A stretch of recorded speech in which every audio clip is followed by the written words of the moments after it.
L'ambassadrice de la Grande-Bretagne en République démocratique du Congo reste focus sur les solutions diplomatiques en vue d'une solution efficace à la crise sécuritaire dont sont victimes les populations de la partie orientale du pays. La gouverneure de la province de la Tiopo, Madeleine Ikomba Sabangu, a inauguré le lundi 14 août 2023 le robot roulage à Kisangani. Les habitants de quartier 17 mai Ngomba dans la commune de Kisenso lancent un SOS à la régie des eaux pour ce qui est de leur approvisionnement en eau potable. C'est tout pour le titre. Vous informer est notre devoir. Bienvenue mesdames et messieurs à la grande édition du journal sur la chaîne de l'éducation. Les travaux proprement dits de la table ronde sur l'état de siège en vigueur dans les provinces de l'Ituri et du Nord Kivu ont été lancés le lundi 14 août 2023 au Palais du Peuple par le chef de l'État Félix-Antoine Tshisekedi Tshilombo. Suivez. Après plus de 50 prorogations et très exactement 827 jours, il fallait bien une évaluation solennelle de l'état de siège. Le besoin se faisait ressentir depuis quelque temps. Faut-il maintenir, requalifier ou lever ce régime spécial dans le Nord Kivu et l'Ituri? C'est toute la problématique de cette table ronde ouverte ce lundi au Palais du Peuple par le président de la République, Félix-Antoine Tshisekedi. Ces élus du peuple, autorités politico-militaires et forces représentatives de provinces concernées ont 3 jours pour examiner la problématique et orienter une décision de l'autorité suprême du pays qui a rappelé l'urgence en son temps de la mise en place de ce régime. L'état de siège impose aux populations de l'Ituri et du Nord Kivu, en dépit de ces résultats encourageants, de consentir à des sacrifices qui affectent leur mode de vie habituel. Des rapports des missions d'évaluation de l'état de siège effectués par le gouvernement ont mis en lumière quelques atermoiements et autres divergences quant aux effets durables de la dite mesure pour lesquels des recommandations ont été formulées. Ces travaux sont considérés comme un exercice concerté pour pacifier complètement et définitivement l'Est du pays. Le chef de l'État Félix-Antoine Tshisekedi a recommandé la conscience et l'assiduité aux participants. Je vous demande de bien vouloir prendre la mesure, la vraie, de la situation, tout en appelant au sens élevé de votre responsabilité, car il en va de la survie de la nation tout entière. L'état de siège n'a pas vocation à s'éterniser, a précisé le garant de la nation du haut de la tribune. La recette pour décider du sort de ce régime spécial de l'égalité découlera de ce travaux. Je viens de l'annoncer tout à l'heure dans le titre, l'ambassadrice de la Grande-Bretagne en République démocratique du Congo reste focus sur les solutions diplomatiques en vue d'une solution efficace à la crise sécuritaire dont sont victimes les populations de la partie orientale du pays. Elle a été reçue par le VPM de la Défense. Suivez-la. Comme toujours, une discussion très ouverte sur les défis sécuritaires pour la RDC et comment la Grande-Bretagne peut aider à préserver la paix et la stabilité et comment est-ce qu'on peut avoir un retour de la paix et la stabilité, surtout dans l'Est du pays. Je crois qu'il y a plusieurs axes. On soutient tout à fait la force de la MONUSCO et la présence des Nations Unies dans ce pays, mais aussi on soutient les initiatives ou les processus africains et régionaux pour la paix, donc le processus de Nairobi et le processus de Luanda.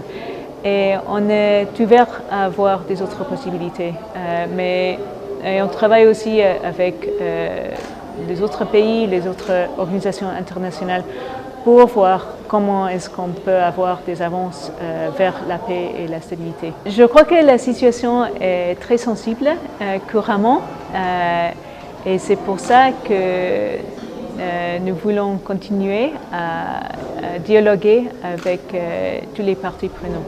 La diplomatie d'abord, tout à fait. Oui, la diplomatie est essentielle et On connaît les coûts des conflits. J'ai vu avec mes yeux même la situation catastrophique des personnes déplacées dans les camps dans l'est du pays. Donc c'est pour nous une question de faire les efforts maximum pour éviter le conflit et pour résoudre les solutions à travers les solutions politiques. Première rencontre entre l'équipe de l'inspection générale de la police avec à la tête le commissaire divisionnaire principal Patience Mouchidiav et le général Modi Beret de la police MONUSCO ce mardi 15 août 2023. Suivez.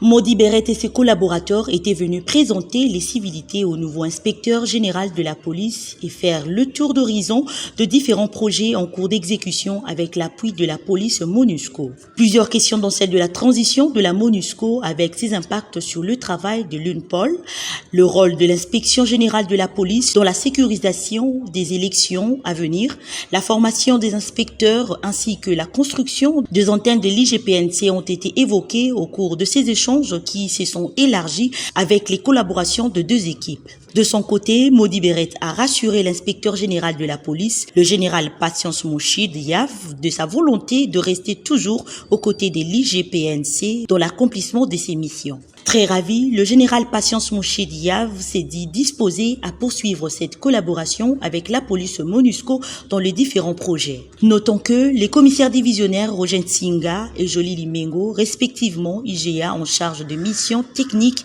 ont pris part à cette rencontre. Mon général, le travail terminé. Parlons province à présent, l'aire de santé Malikia, dans la zone de santé d'Ibanda, à Bukavu, au sud Kivu, a vacciné plus d'enfants qu'est prévu pendant la campagne de vaccination contre la poliomyélite organisée du 10 au 13 juillet dernier. Reportage de Copin Koutumissa.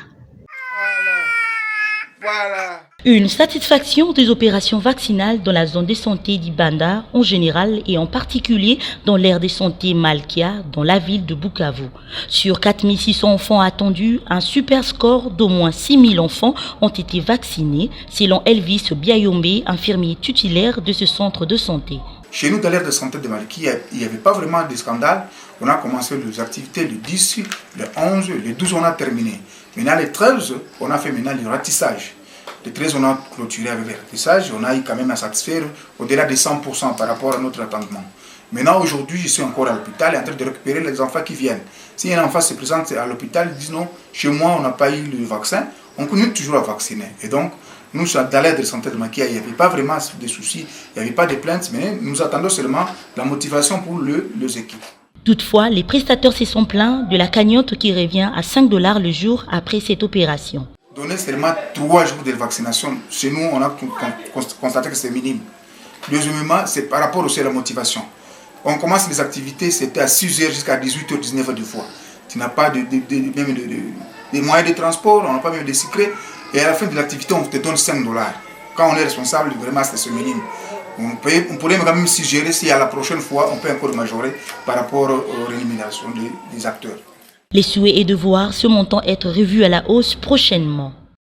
Toujours en province, les syndicats de camionneurs de la SADC et c'est du COMESA, hommes d'affaires et agences de transport routier transfrontaliers sud-africains et congolais sont en discussion à Lubumbashi pour régler définitivement le problème de la lenteur administrative à la frontière de Kasumbalesa et Zambie. Reportage. C'est la salle de banquet du gouvernorat de province qui a servi de cadre à cette séance de travail qui a mis autour d'une table les transporteurs de la SADC, du COMESA, de l'EAC et les décideurs ainsi que les experts du secteur de transport transfrontalier dans les Hauts-Katanga. L'objectif est de trouver des solutions durables au démêlé des camionneurs aux postes frontaliers. Ces discussions se tiennent au lendemain de la dernière mission du gouverneur Jacques Kabula Katoué en Afrique du Sud. L'agence sud-africaine du transport routier transfrontalier voudrait porter main forte à la République démocratique du Congo en général et à la province du Haut-Katanga en particulier dans la facilitation du transport transfrontalier, la lutte contre la fraude douanière et le décongestionnement du poste frontalier de Kasumbalesa en proie à des embouteillages spectaculaires.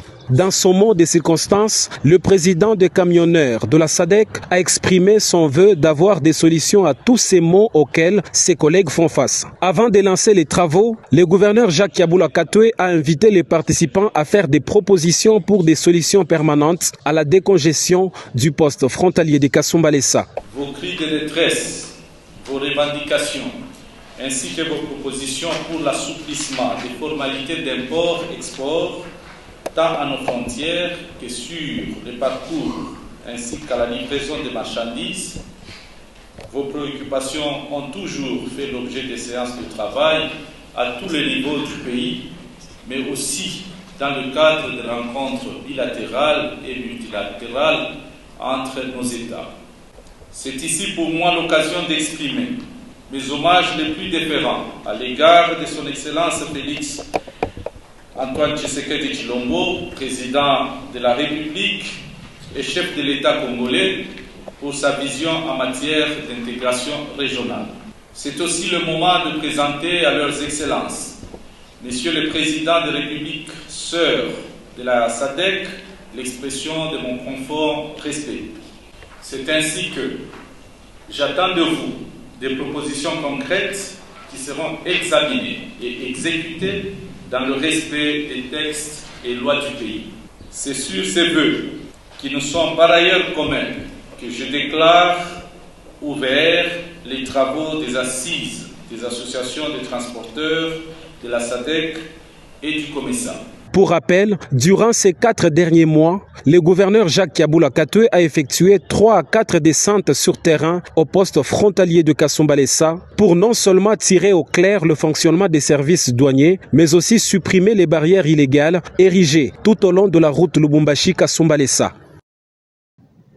À Lubumbashi, le président de l'association socioculturelle Luanzowa Mikuba a été reçu par le gouverneur du Haut-Katanga, Jacques Yabula Katwe. Suivez-le. Le chef de l'exécutif provincial a échangé enfin avec le président national de l'association socioculturelle Luanzowa Mikuba, avec Dr Gabriel Kapia Mukeya. Il était question de dissiper quelques malentendus. Le président national de l'association socioculturelle Luanzowa Mikuba a invité le fils et fille de Luanzowa Mikuba à soutenir le gouverneur Jacques Yabula Katwe. Nous sommes venus lui rendre les civilités, lui présenter aussi nos excuses pour quelques malentendus qui ont eu lieu il y a quelque temps et pour le rassurer du soutien de notre comité et de toute la communauté Luanzo derrière son vaillant fils parce que c'est sa base naturelle. Nous sommes venus de rassurer de notre soutien indéfectible. Nous demandons à tous les membres de notre communauté de soutenir notre fils, le vaillant gouverneur Jacques Yabula, dans tout ce qu'il fait pour sa province et pour notre communauté. Chez le gouverneur, Dr Gabriel Kapia était accompagné du président honoraire de Luanzowa Mikuba, Max Mpande Kisimba. Je l'ai aussi annoncé dans les titres, la gouverneure de la province de la Tchopo, Madeleine Nikomba Sabangu, a inauguré le lundi 14 août 2023 le robot roulage à Kisangani. Reportage. Il est 9h local, ce lundi 14 août 2023. La gouverneure de la province de la Tchopo, Madeleine Nikomba Sabangu, débarque au rond-point Espace 3000 sur le boulevard du 30 juin, sous l'admiration et les applaudissements d'une population boyomaise en liesse. Objectif, inaugurer le robot roulage fabriqué par l'entreprise Women Technology sur fonds propres du gouvernement provincial. La chef de l'exécutif provincial donne la motivation de ces gestes qui enchantent énormément la population de Kisangani. Permettez-moi d'abord de dire merci au chef de l'État, son Excellence Félix Antoine Tshisekedi Tshilombo, qui dans sa vision veut à tout prix la modernisation des infrastructures. Et cette modernisation passe aussi par le règlement de la circulation routière par la présence des robots roulage pour éviter les tracasseries avec les conducteurs. Alors, nous avons placé aujourd'hui ces robots. Nous ne pouvons que demander à la population de bien l'utiliser à bon escient, de bien respecter quand c'est vert, il passe, quand c'est rouge, d'attendre. Je sais que c'est une première à Kisangani, sûrement les gens vont prendre du temps pour comprendre, mais ça pourra aller. Cette action n'a pas laissé indifférents les Boyomaises et Boyomais qui, chacun, commente en sa manière. C'est la première gouverneure au Bisotomo na Makambo ya Kitoko na province ya Chop. Depuis la naissance de notre ville, depuis la naissance de province de la Chop, on n'a pas encore vu comme la maman gouverneure de la province. Et enfin, depuis que j'avais commencé mes études de l'école primaire, on avait étudié la circulation en ville, mais je n'ai pas encore vu ça physiquement. C'est aujourd'hui que j'ai constaté ça. En tout cas, je vous apprécie, maman, gouverneur Madeleine Nikomba Sabangu, que Dieu vous bénisse. Très content des prouesses de la gouverneure des provinces, les agents du gouvernorat ont fait le pied de l'espace 3000 jusqu'au cabinet de la gouverneure où Madeleine Nikomba Sabangu s'est adressée à la population. Au stade actuel, il ne reste qu'aux usagers de respecter les règles du jeu. Le cardinal Fridolin Ambongo a présidé la cérémonie du sacre de l'évêque auxiliaire d'Ekisangani, Monseigneur Léonard Ndjadi Ndjate, le dimanche 13 août 2023 à Kisangani, dans la province de la Chopo. Suivez. C'est un moment fort, plein d'émotions et très significatif qui symbolise l'entrée dans les champs de moisson de Monseigneur Léonard Ndjadi. Cette onction d'huile couronne la tête de l'évêque auxiliaire, signe de fait et sagesse pour la lourde mission lui confiée, celle de l'unité du peuple des dieux. Dans sa prédication, le cardinal Fridolin Ambongo insiste sur la mission et le rôle que joue l'évêque auxiliaire. Présent à cette rencontre, le représentant du chef de l'État exhorte le repromis à une franche collaboration entre l'Église et l'État. Pour sa part, l'évêque auxiliaire remercie le pape François pour la confiance placée à sa modeste personne et promet de travailler pour le rayonnement des âmes. Je vois dans cette nomination les signes de la confiance du pape François pour la jeunesse congolaise. Ma mission à côté de vous sera de servir l'église de Kisangani, de participer à sa sanctification, à sa croissance spirituelle. Auxiliaire, je serai votre visage à votre absence. La gouverneure de province prend part active à cette cérémonie et souhaite la bienvenue à l'homme de Dieu en lui remettant une Jeep Prado TX pour sa mobilité. Il faut noter la présence remarquée des nonces apostoliques, des autorités politico-administratives, tant nationales que provinciales, ecclésiastiques, ainsi que plusieurs fidèles catholiques venus de tous les coins. La remise des cadeaux a clôturé la cérémonie à la grande satisfaction de tous. Parlons autre chose à présent. C'était une marche de santé organisée le week-end dernier à Galema par Ukenda Djamel, le candidat à la députation provinciale pour le compte du parti Action pour la reconstruction et le travail, mais qui, au vu de l'engouement, elle s'est transformée en meeting populaire, question de sensibiliser sa base sur les élections prochaines. Reportage de Delphin Tundula.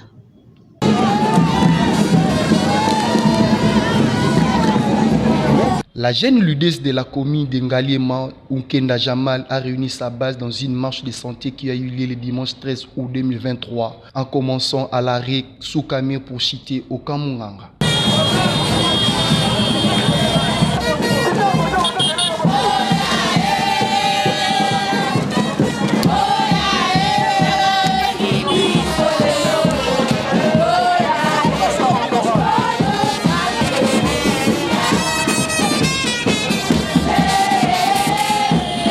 Devant sa base, Ukenda Jamal a martelé sur la tenue des élections.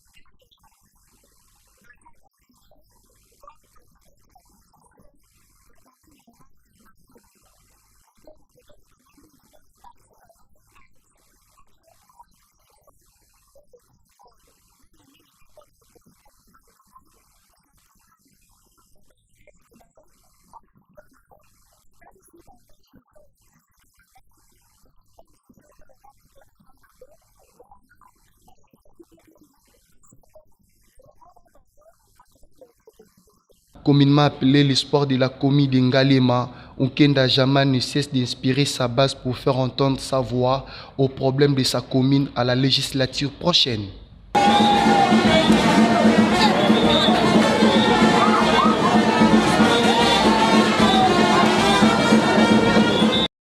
En société, les habitants de quartier 13 mai et Ngomba, dans la commune de Kisenso, lancent un SOS à la Régie des eaux pour ce qui est de leur approvisionnement en eau potable. C'est le constat de nos stagiaires d'Elifasik.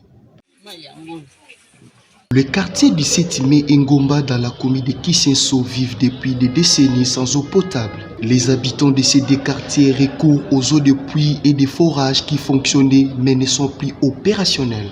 Toza na difficulté ya makasi eza ya mai bato bazomata na ngomba bazoya ifoko luka doki bakulula pe bazokata bato bakingo ba macheti tozonyokama biso toza na capitalité ou bien toza na intérieur eloko ezonyokola biso koto lokola mai esate donc ngomba oyo ezoboma mutu nyonso azodéclare donc bata mabulu toza ya bango kotoyo eza mabulu tozo futela donc le quoi 2500 na suka sanza soki ke osali opesi mbonga mai te eza passe neti boita bilamba yango nazotelinga na pona mai moko soko lembi oluki mwa bana oyo akopo baza po batokela biso mai mbongo ezobimaka chaque jour eti tuna kati ya lupango bato baza likolo baya osala makabusi kotoka mai na ngulu yango wana sala kama ya toza na problème mai ya pompe wana poso basuka biso na mai ya pompe. Il s'est de souligner que depuis l'existence de ces deux quartiers, il n'y a jamais eu l'installation de robinets de la Régie des eaux dans ces coins de la capitale. Le boulevard Lumumba à Kimbanseke est confronté au problème de marché pirate qui fait son retour en force et c'est malgré toutes les dispositions prises par les autorités tendant à barrer la route à cette pratique le constat de nos stagiaires d'Elifasik une fois de plus.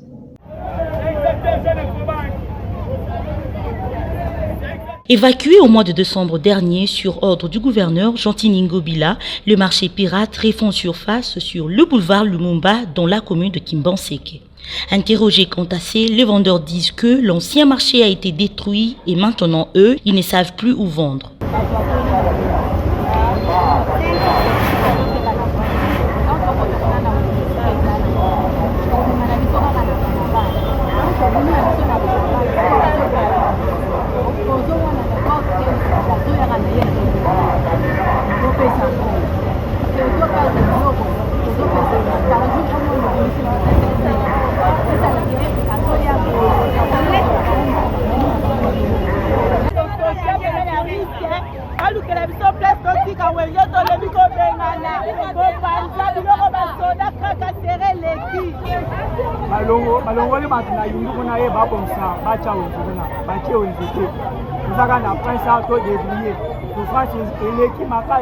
D'après l'État, la persistance de ce marché pirate constitue un manque à gagner pour les trésors publics.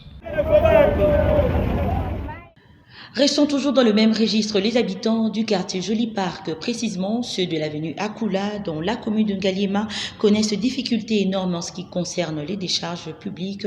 Reportage de nos stagiaires d'Elifasik. Les habitants de l'avenue Akula au quartier Joli Parc, dans la commune de Ngaliema, vivent dans une insalubrité totale. Une insalubrité causée par certaines parcelles qui ont des piscines et qui ne savent pas comment canaliser ces eaux sales. Le chef de localité adjoint et un habitant appelle les autorités à intervenir.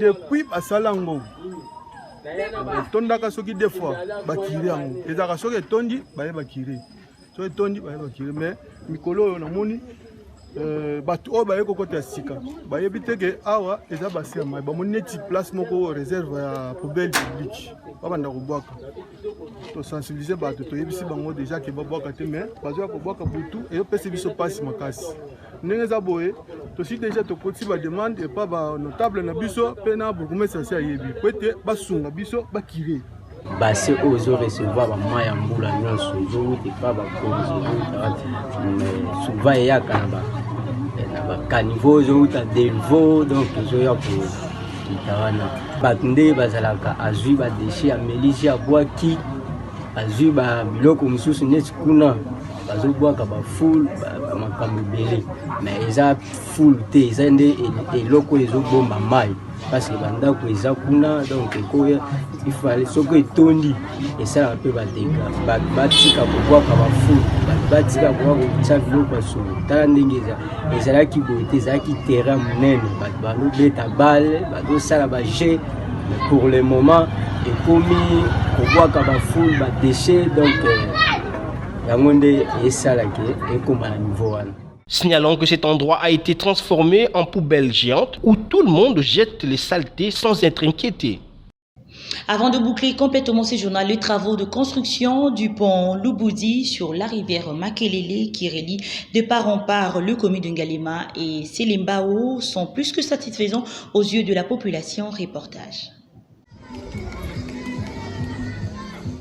Les travaux de construction du pont Lubudi sur la rivière Makelele évoluent à pas de géant. Ces ponts vont relier les communes de Selembao et Ngalema. La population salue l'évolution des travaux et remercie le chef de l'État, Félix-Antoine Tshisekedi Tshilombo. Pour le pont, perfection sala ezoloka kitoko asali eloko oyo banda Congo banda première fois. Na sepeli na chef de l'État eloko moko asali bon to setandaki te tokokutana eloko boye po ezaki déjà projet depuis ba président na biso passé mais muto yo réalisant eza chef de l'État na biso Félix Tshisekedi. Il faut signaler que la finition de ces travaux dépend du financement du gouvernement. Bouclons ce journal par cette information. Les câbles électriques sont exposés à même les sols. Tel est le danger que courent les habitants de Kingasani dans la commune d'Ikimbanseke. Suivez. Nul n'ignore le danger des câbles électriques non protégés à la population, alors que c'est devenu presque partout comme inhabitude de voir des câbles électriques de la Société nationale d'électricité non isolés. Le cas de la commune de Kimbanseke, précisément au quartier Kingasani, où il y a des câbles très mal placés qui traversent même des maisons et des avenues sans pourtant être isolés. La population de ces coins de la capitale interpelle les agents de la SNEL de trouver une solution le plus tôt possible pour éviter le pire dans les jours à venir.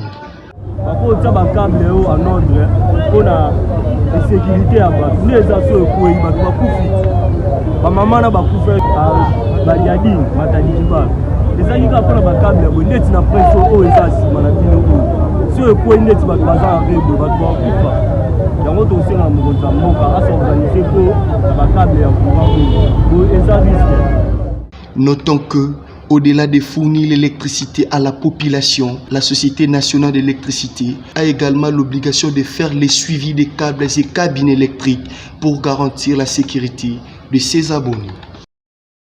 Vous avez compris que nous sommes arrivés à la fin de cette grande édition du journal, mesdames et messieurs, mais avant tout, suivez les rappels de principaux titres.